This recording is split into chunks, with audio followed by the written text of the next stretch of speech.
So that was the trailer for the first season of Doomsday Preppers. How many of you guys have seen this show? It's crazy, right? As I was first getting acquainted with the readings for today, all I could think of was this show and how on earth am I supposed to talk about the end of the world? It's kind of the opposite thing you'd expect from a youth trying to fill pastor's shoes. You were probably expecting something more along the lines of an encouraging sermon about being yourself even in the midst of societal pressures, or keeping your faith amid peer persecution. But nope, not this Sunday. Instead, we're going to talk about doomsday. So Amos chapter 5, verses 18 through 24 says, "Woe to all of you who want God's judgment day. Why would you want to see God, want him to come? When God comes, it will be bad news before it's good news. The worst of times, not the best of times. Here's what it's like. A man runs from a lion right into the jaws of a bear. At God's coming, we face hard reality, not fantasy. I can't stand your religious meetings. I'm fed up with your conferences and conventions. I want nothing to do with your religion projects, your pretentious slogans and goals. I'm sick of your fundraising schemes, your public relations and image making. I've had all I can take of your noisy ego music. When was the last time you sang to me? Do you know what I want? I want justice, oceans of it. I want fairness, rivers of it. That's what I want. That's all I want." God is saying he doesn't want our church services or religious meetings. He doesn't want our fundraisers. He even says he can't stand our noisy ego music, which is all our songs about how much we love Jesus and how much we would do for him. Ego music is not genuine worship, and God doesn't want it. After reading this, I got a little freaked out. We all know that we're saved by grace through faith, at least I'd hope so, but this almost sounds like the complete opposite. Whatever you do, it's not going to be good enough, so you might as well just face it now, was my first impression. So after coming to this downer of a conclusion, I did the most rational thing I possibly could.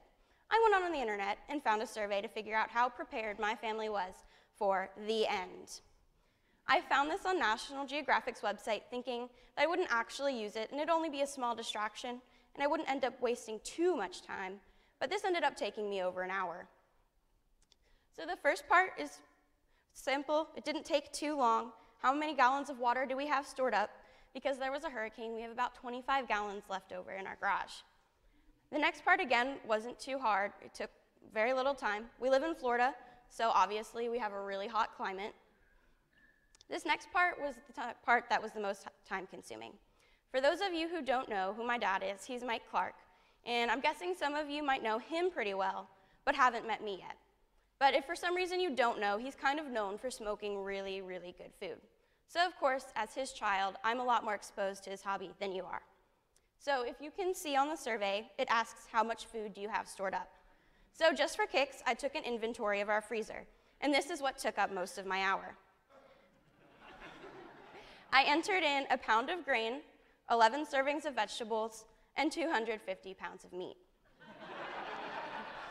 We have 2 packages of pork belly, 7 gallons of chicken stock, 6 pounds of beef, 3 turkeys, 60 pounds in pork butts, 28 pounds of pork chops, 30 pounds of sausage, 30 pounds of bacon, 20 whole chickens, 60 racks of ribs, and a partridge in a pear tree.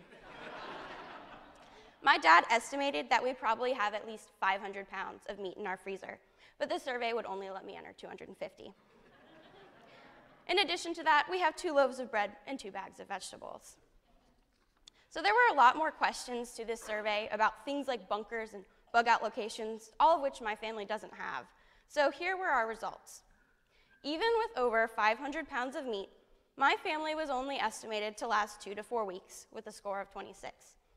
I was thinking, hey, that's almost a month, so that's not too bad, until I saw how we compared to the other people on the show, with the highest ranking at 95 points and lasting 24 months.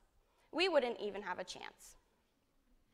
So the gospel reading today is talking about preparedness in the form of a parable.